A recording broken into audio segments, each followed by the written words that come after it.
Good morning, everybody, and welcome to Good Morning Preschool. I'm Miss Cindy, and it's so nice to see you today. It's been a long time, hasn't it? I know some of you are going back to school soon, and some of you have already gone back to school. I wanted to let you know that I've been praying for you guys, and I hope you have a great year, whatever way you go to school. It's going to be a little bit different this year, isn't it? Some people are going right to the school buildings. Some people are doing school from home virtually on a computer. But whatever way you do it, God has given you a great mind. Use your brain and think and do your very best. Your very, very best. Here at our preschool, we're going to have preschool. We're going to start next week. And I just wanted to talk about how at our preschool, for those of you that are coming back to Little Cherubs, there's going to be a couple of different changes. One of them is that the teachers are going to be wearing masks. Now, you guys are probably used to seeing people wear masks a lot. And our teachers at Little Cherubs are going to be wearing masks too. They might look like this, or, hello, it's me. I have a special one that looks like this. So you can see my mouth and you can see me smile. I like that one. And sometimes teachers might wear shields. Now a shield looks like this. Mine has sides on it. It's a special kind of shield, and mine has sides on it, so it's almost like a mask too. But then you can see my whole face, and I kind of like that too, because sometimes when you can't see people's faces, it's a little scary. But it's me under here. Same old Miss Cindy. So some of them are homemade. Some of them are bought at the store, like this one. Goes this way. And you guys have probably seen all of these different kind of masks, because your mom and dad have to wear them. You have to wear them when you go out to the store. The whole world is a different place now, isn't it? But until this virus goes away, these are the things that we're going to have to do. So when you go to kindergarten or first grade, a lot of the kids in our area who are going to elementary school, you're going to have to wear your mask all day at school. You'll have mask breaks, and that's okay.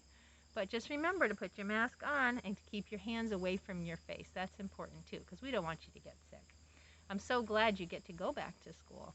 And for those of you that are going to stay at home and do virtual learning, you don't have to wear your mask while you're on your computer. That's nice. And hopefully you get to go outside and play a lot. At Little Cherubs, we're going to go outside and play a lot too. So what I did was I went to Little Cherubs and I made a little video of how we changed our classroom. So for those of you that are coming back into the 4-year-old class, and you know who you are, I'm going to give you a secret, quick glimpse of what our classroom looks like, okay? So watch. Hi everybody, I'm here at Little Cherubs, and I just thought I'd show you some of the changes that we had to make because of the COVID virus situation. So when you first come into school, you'll come in through the door that you usually come in from, but look, we put coat hooks in the hallway. So everybody's going to have their own hook. And everybody has a bag to put their extra clothes in. So you'll hang up your jacket and your backpack and your lunch box or your snack bag, and you'll come in like we always do into our classroom.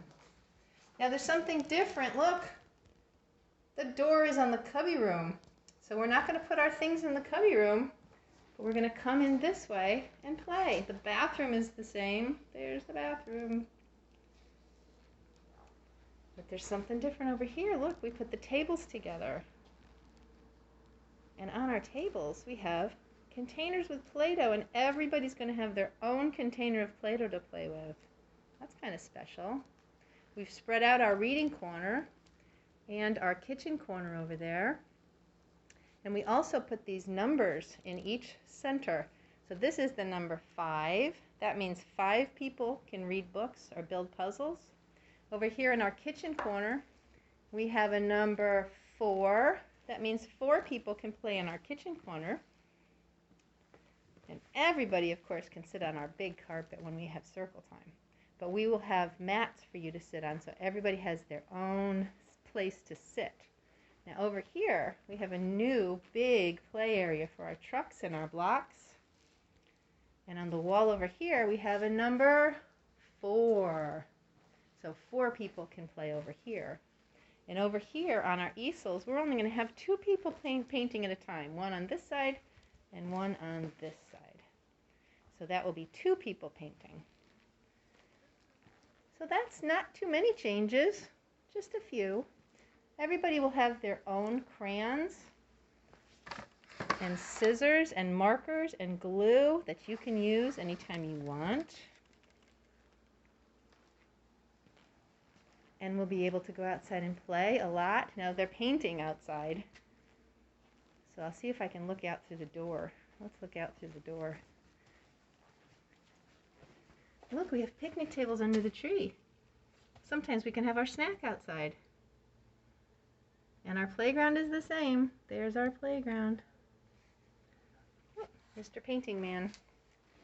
And we still can run to the cross like we always used to do. So that's pretty neat, isn't it?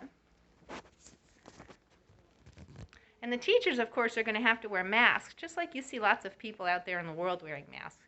But we'll have our masks on every day just to make sure that everybody stays safe. I can't wait to see you and show you our new classroom. Bye-bye. Wasn't that neat? It's the same classroom. It just looks a little bit different, doesn't it? We've had to put the tables together, and we've had to spread the room out so that we have lots of space to play, because we're not really supposed to be playing next to each other, but we can play near each other. And when we sit at the tables, we can sit near each other, but we just can't sit next to each other. So there'll be some different things like that at Little Cherubs. But the teachers are going to be the same, and the things that we learn will be fun, just like always. And we get to run to the cross, because we really like to do that, too. And Pastor will come in and do our Bible story like he usually does. So for today, I thought we'd do a Bible story about Abraham and Sarah, because Abraham and Sarah were asked to do something, and they didn't know where they were going. God wanted them to move. They just said, go, but I will be with you always. And I thought that's kind of like when you're going off to a new school or living in a new house. It can be scary sometimes, but you know what? God is always with you, and that's the special thing, important thing for you to remember, that you are never alone. God knows exactly where you are, and he's promised to be with you always. So let's hear a story about Abraham and Sarah. So for today, for our Bible story, I thought we'd read about Abraham, because God asked Abraham to do something that was very difficult. He asked Abraham to go to a new place and live, and he didn't tell him where he was going. So Abraham had to trust that God knew exactly what he was doing. And trusting is hard sometimes, especially when you don't know where you're going. So let's learn about Abraham. This is called Count the Stars. The story of God's promise to Abraham and his wife Sarah. This is a story from God's book, the Bible. It's for you, and it's for me, and it's for everyone. Count the stars, God said to Abraham. That's how many people will be in your family. And I will be your God and your children's God and your grandchildren's God too. That's my promise, Abraham. Abraham felt happy. He believed God's promise.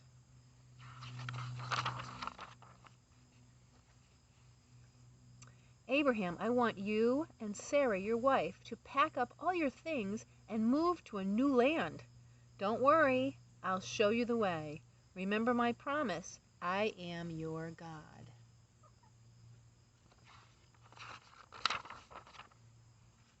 Abraham and Sarah obeyed God, but it was a big job. Tents, helpers, furniture, animals, so much to move. At last it was time to go, time to say goodbye to friends.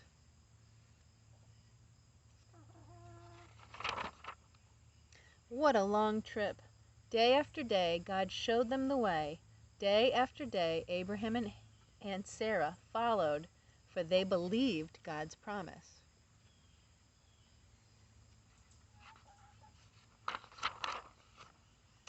Stop! Here we are, said God one day. Abraham and Sarah looked at the beautiful land.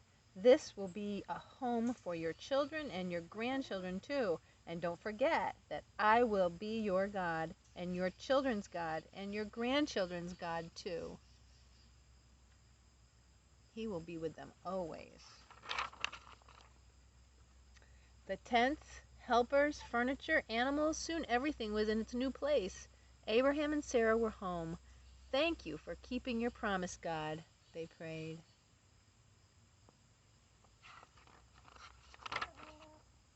After a while, God sent baby Isaac to Abraham and Sarah. They looked at each other and smiled. They looked at the stars high above their tent. Do you suppose they were remembering God's promise? I think they were. I wonder if you know about God's promise to your family. Do you know that God will never leave you? God always knows where you are. He will never leave you. He will always be your God. He will always love you. So let's pray. Dear God, thank you that you will always be our God. Thank you that you took care of Abraham and Sarah. And thank you that you will take care of us as we go to new schools or new places to live. Lord, thank you that you are always with us and that you promise to always be with us forever and ever. And thank you for loving us so very much. Amen. So I thought it would be fun for you guys to see the chickens. They're not baby chicks anymore. They're 24 weeks old. And they're out in my coop, hanging out with my golden girls, my other three. And here they are, all grown up. We have Lucy, to think about that one. Lucy and Ducky and Nellie and Jersey. 1, 2, 3, 4. And they're out there with Gracie and Momo and my friend Clara. So here's the girls. So these are my big girls. These are my babies that you watched grow from little tiny babies. Now they're 24 weeks old. And they still haven't laid any eggs. Ladies, you need to lay me some eggs today. You think you can do that? Do ya? Do you think you can lay me some eggs? I would really like that. Sure. Yeah. You have a lot to say today, Miss Ducky. Yes, you do. I know all about it. Yep, go on in there and lay me an egg. Thank you. I thought it would be fun to read a going back to school story. So the one I chose was Franklin Goes to School. I love my friend Franklin. He's a turtle. So this is Franklin Goes to School by Paulette Bourgeois and Brenda Clark. Franklin Goes to School. Let's see. Franklin could count by twos and tie his shoes. He could zip zippers and button buttons, but Franklin was worried about starting school. And that was a problem because Franklin was going to school for the very first time. Everybody goes to school for the very first time. At some point, Franklin woke up with the sun. It's my first day of school, he told Goldie, his fish. Franklin packed his new pencil case with a ruler, a pencil, an eraser, and 12 colored pencils that he had sharpened himself. Then he woke his parents up. Hurry, he said to his parents. I cannot be late for school. Franklin's mother looked at the clock. Even the teacher's not awake, she laughed. It's too early. You must be very excited, said Franklin's father. Franklin nodded. It was so early that there was time to make a big breakfast. You'll need a full tummy to work at school, said Franklin's father. Franklin was not hungry. I already have a full tummy, he said. It feels like it's full of jumping frogs. Franklin's mother gave him a hug. I felt that way on my first day of school, too, but the funny feeling went away. Franklin ate a little bit. He double-checked his book bag. Finally, it was time to go to school. Halfway to the bus stop, Franklin clutched his tummy. I don't want to go, he said. Franklin's father gave him a hug. That's how I felt when I started school, he said. Look, all your friends are waiting for the bus. Some people take the bus to school. There was a big crowd at the bus stop. There were brothers and sisters and mothers and fathers. Beaver was carrying her favorite book. I can read it, she said. All of it? Asked Bear. Yes, she answered proudly. Franklin rubbed his tummy. Rabbit pulled out a brand new notebook. My big sister showed me how to write my numbers, he said.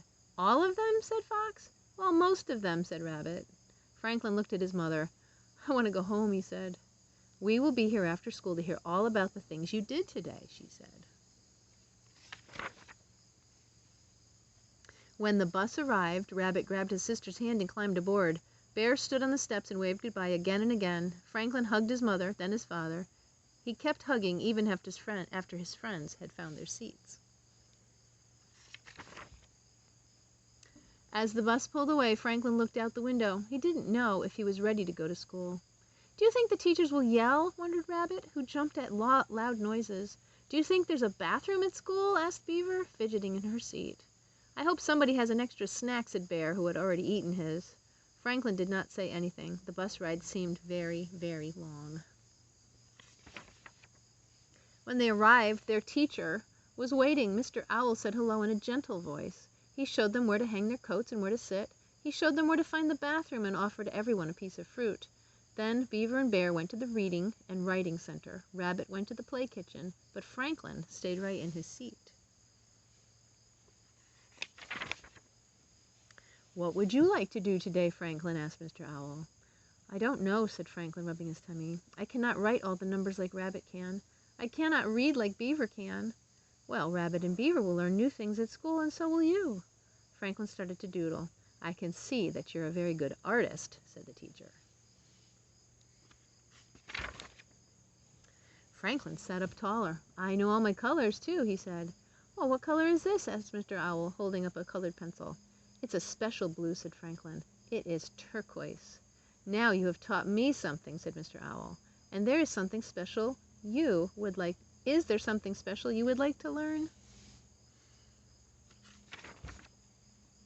There were so many things Franklin wanted to learn that he had trouble deciding.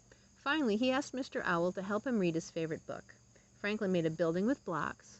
He sorted the money in the classroom store and painted 4 pictures, 1 for the teacher, 1 for himself, and 2 for his parents. It was a wonderful day. Good for him. Franklin sat at the back of the bus all the way home. He bumped up and down. He was so busy having fun that he almost forgot to get off at his stop.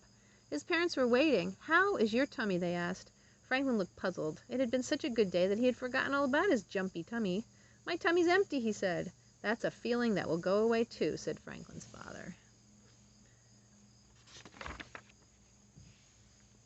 I made this for you, said Franklin's mother. She gave Franklin his favorite snack, fly pie.